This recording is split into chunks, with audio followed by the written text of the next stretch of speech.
you all doing? Hope you're all well. Thank you for joining me. So this is my Savage XL GT6. Used to have the 5.9 in.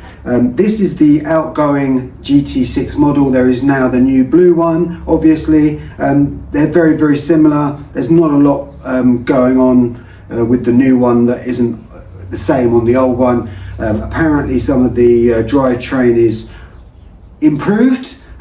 I'll leave that to you guys. But the video today is about setting the 3-speed transmission, which I'm sure is very similar, but we're going to go through it. It's actually very, very easy on the GT6. The cluster you need to get is easy to remove. It's a very simple operation. There's nothing to worry about. If you follow this video, you will have success. However, I have noticed that there are some anomalies in the manuals. The new blue GT6 manual tells you to set the clutches by tightening the screw all the way down and then undoing it a certain amount. The manual for this one tells you to start at the top at the set lines and tighten that way. Now, whether those measurements are slightly different, I cannot tell you for sure because I haven't measured them. I doubt it. Being the same engine, it's very unlikely. But if you follow this easy guide, you should have no problems. I've heard a lot of weird stuff people have said in their videos, which we're going to myth bust. One of them being that the trucks are stuck in a gear. That is highly, highly unlikely, and I will show you why when we disassemble this one. Okay, so the tools you are going to need, or the tools to have by hand for this, are a 3mm, a 2.5 and a 2mm hex driver. With those, you should be able to do this operation very, very easily. The first thing I'm going to do is I am going to disconnect this fuel tank, take it off, and then I'm going to undo this cage, not all of it, just mainly this bit here, and then I can flip this bit back, take the air filter off, and that will give me access to the top of the transmission casing. So I have removed the tank, I have undone this linkage. I am now going to undo this, which is a 2.5 hex, and then I will show you these ones here. I'm actually going to replace as many of these screws with new ones that I can, because these screws on the outgoing GT6 and probably the new one are very badly fitting. I don't know if you can see that, but that is the play in that hex head. Without it engaging, it's engaging there and then it's engaging there, so there's quite a lot of movement there, so they're ill-fitting. They round off easily, so I am going to replace as many as I can with what I have in my kit. So what needs to be done is this needs to be undone here. As I said, that's a 2.5, and then 1, 2, 3, 4 on the back, and then there's some on the top, but I'll show you the ones on the top. But for now, I'm just going to remove this and then get you back on. Okay guys, I've removed the first screw. This here is the old one, and this is the one I'm going to replace it with. If we put the hex driver into the old one, I don't know if you can see, there is a lot of like dead play in there before it engages on the sides. That's really annoying, and it really does lead to stripping out a lot of these screws. This is the new one, and there's no play in that whatsoever. It's tight as. So it's well worth replacing all these if you can, and I'm certainly going to be doing that now, because I have stripped a lot of screws on here, and some of them are a real pain if you strip them, because you need to get them out and you cannot access them without cutting them, and it just becomes a nightmare. So very, very good idea is to replace these. You can get kits that are very cheap, and that's what I'm going to be doing. The screw here, it's actually shorter than the rest. If you look at these, the size difference, I don't know if you can see there, these longer ones, there's 3 of those and there's one shorter one, and it's to accommodate a slight change in the case there. There's not as much as a recess behind this, so this has to be a shorter screw. So I have replaced these with brand new ones, and I will put them in the magnetic tray over there and remove the rest. So there are the 4 screws that go through the roll cage and into the top casing of the transmission, and as you can see, one of them is smaller and the other 3 are longer. They're all the same size width wise, but they just differ in lengths, and as I said, I've replaced all these are brand new ones. So having done that, guys, these 2 brackets will come out from the middle part. There's 1, there's 2, you have to be a little bit careful here because it's sort of slid under the linkage a little bit. So these then come off, put them to the side. You can go further and remove all of this, but you don't need to, you just need to be able to flip that up a little bit. So the next job to do is to pull this air filter off, like so. And then we're left with the transmission case, and there's another 1, 2, 3 screws there. So I will remove them, we will have a look at the play in those and replace them if needs be. Nitro, upgrading and just taking first, then I built the whip. Got the upgrades, shout out to all the guys who been here since the video, my crib. Then I built the track. So having completed that, the next thing is very easy. This whole case with the spur just pops straight up, revealing your top cluster and your spur gear. This one's in good shape. There's no wear on it, the bearings are good, so that's perfect. And that gives you access in here to this cluster, and this cluster just lifts straight out. Just get a good grip on it, pull it straight up, and it comes out. There's a bearing on each end, you can just take those off for now, put them to one side. And this is the bit we're going to be working with. I'm not sure if you can see inside the truck there. I'll show you a little bit.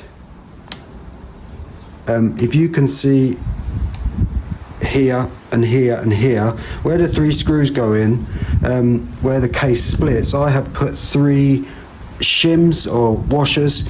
That is because when I changed all these internal gears to FLM hardened gears, when you then screwed the case down, there was a very slight bit of binding. More than likely, this is all worn in now and it wouldn't bind, but they're in there, they don't move, and I'm loath to take them off because they're a bit of a pain to balance while you're getting the screws on, and if I take them off I'm going to have to do that process again. Of course, you can put a bit of grease on the top of the head of the screws, and that'll hold the washers on, or you could do the same on the case, but they seem to stay there pretty well, so I'm just going to leave them as they are. I'll put the truck down and then we'll get a good look at the workings of this. We'll go through some of the myths and we will set it. Now, to disassemble this, there's 2 holes. That one is, I don't know if you can see in there, that one is the one to adjust, and the one above is a grub screw on top of a pin with like a grub, and you remove those both, and then this will slide off, and then you can slide it all off one piece by one and lay it out as it goes back on, and that way you don't have to bother taking off these little C-clips here. These are easy to lose, they fly off, they're not that easy to get back on sometimes. So the best thing to do is to just undo this one up here. So it's a 2mm hex. Now these are Loctite. I don't usually Loctite the selecting grubs. So that's your first one. There, just a regular grub screw. I like to use magnetic trays to keep all the screws in. So that will go there. And then underneath that, there is like a pin with the grub, which I don't Loctite, I only Loctite the first one. The second one is to lock the first one in.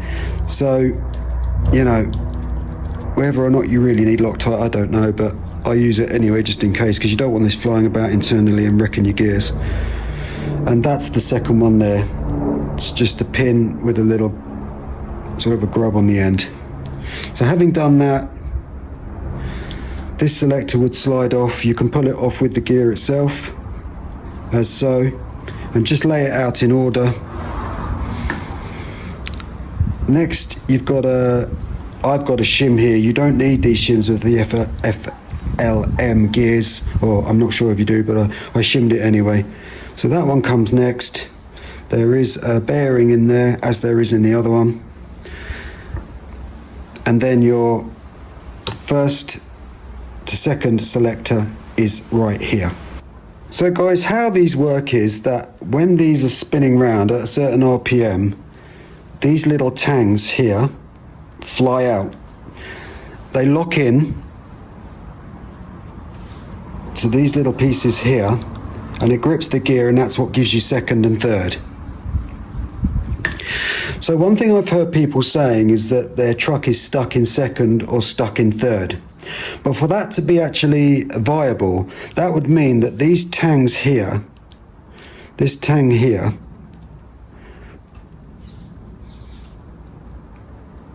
would have to be engaged like that permanently. For it to be stuck permanently in second or third, these would have to be permanently engaged. What's far more likely is that there is no resistance on the spring and the ball inside here, and as soon as you get revolutions of the engine, they're so loose they fly out, but they're definitely not stuck in. And if they are, then when you disassemble this, you would see this stuck out. So that's one of the myths that people say, that it's locked in or it's stuck in. It's not, unless these, when you take them apart, are permanently out like that. It cannot be stuck in second or third. When you press this, you can feel resistance. It's the spring and the ball, and you can feel the resistance. So if you can feel a fair amount of resistance, like what I mean is when you press it, it doesn't just flop about. That is a good sign, and it just means you just got to adjust this. If you were to press it or you could just flick it like that and it'd come out, yes, you will go straight into whatever gear this is.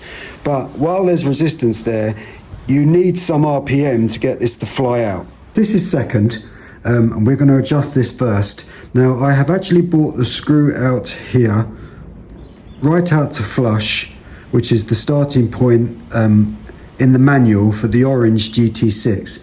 Now, because it is now flush, you can see that when I push this tang here, it's absolutely loose. In fact, it'll stay out on its own. And that would be the scenario where people say that it's stuck in second, because it's too loose. So as soon as you start turning the engine with power, it just comes straight out and you're stuck. But it's not locked, so it's not actually stuck. It's just that it's activating way too early. Quite possibly the laws of physics would say that this grub screw, if it is going to move due to vibrations and do itself up or do itself in, it's more likely to take the least possible path of resistance, which would be to back itself out. If it backs itself in, it's going to come to a point where it's going to get more and more difficult for it to go further and further in. It's probably better off if it does go in, if it would go in, because then it won't fall out and mar up the gearing. But I'd say it was much more likely to back itself out, which would mean that it'll engage with literally no power, which, you know, would make it sort of be in second very, very quickly. You probably wouldn't hear it shift. But I think I'll put a little bit of Loctite on this for the first time ever, and we'll see later on if that makes a difference to me not having to keep adjusting it all the time. Okay, so I'm going to drive this in 2 3/4. So 1, 2 3/4. So in theory, that is second gear set. Let's hope it works out. So this is third, and the grub screw here needs to be flush with this bottom part of this recess here, which I have done. And the adjustment for this is 5 turns in for the orange, and for the blue it is 2 1/4 out from fully tightened. So we're going to do this 5 turns. If I hold my driver there, we can see it. So 1, 2, 3, 4, 5. So in theory, that is now set. Now I can tell you, before I screwed this in a further about 2.5 times until it hit the bottom and it was fully in. And this says to back it out 2.25. So it's about quarter out. So there is a slight difference in the adjustments, but that's it. For the orange GT6, the setting is 5 screws in, and for the blue, it is 2.25 out from fully in. And now this should be completely set. Okay guys, so that is the gear set. I've given you both adjustments from both of the manuals, so hopefully you just follow the one that corresponds to your model. So there's the cluster. We'll put this back in the truck. Okay, so that's the first part of this reassembly done. The top of the case, the transmission case, is back on and the 3 screws are in there holding it. Now at this point, what I like to do is to make sure that the spur gear is turning and so is the clutch bell, and it's not binding, because very often when you do it up, if it's very slightly out of alignment, it does bind up a bit. But as you can see, that is absolutely fine. So the reassembly continues. We're now at the point of putting the screws back in through the roll cage and into the transmission case. I've mentioned this before, but if you over tighten these screws into this plastic, they get stuck into the plastic and they become very difficult to release, because even if you undo them, they're actually caught into the plastic, so they will spin but not come out any further. So just be aware that do these up firm, but do not over tighten them where they're biting too hard into the plastic. So guys, that was my guide on how to set the 3-speed transmission on a Savage XL 5.9 GT6. This property I'm at is not mine. This garden is too small. I make these videos on my lunchtime sometimes, so I'm a little bit limited as to what I can do. This is too small for it to shift. I did try. Then I took her out onto the road out there, which is a kind of a private road. There was a lot of learner drivers there. I was getting some funny looks, but I can promise you that this was shifting into second and into third. It needs a tweak on second. It was a little bit early. Third was probably bang on, but I will go out this weekend, take you with me, put this on some flat tarmac, and you can watch it shift it effortlessly, and then we'll take it out for a bash. So anyway, all I can say is I've done this many times. It is not hard. If you follow the instructions in your manual, the manual that is correct for your model, you should not have any problems. If you get the clutch selectors back on in the right orientation, you should not have any problems. So guys, it's not that hard, and I will show you the results very soon. Anyway guys, thank you so much for joining me. If you like this content, please consider watching something else, which will come up on your left and your right. And if you're really into it and me, I would really be thankful if you press my subscribe button, which will be in the center. And that's about it guys, and as I always say, those who know Nitro, and I'll catch you lot on the next one. Blah, blah, blah, blah, blah. It's your boy, Joey Nitro. Yeah, Joey Nitro.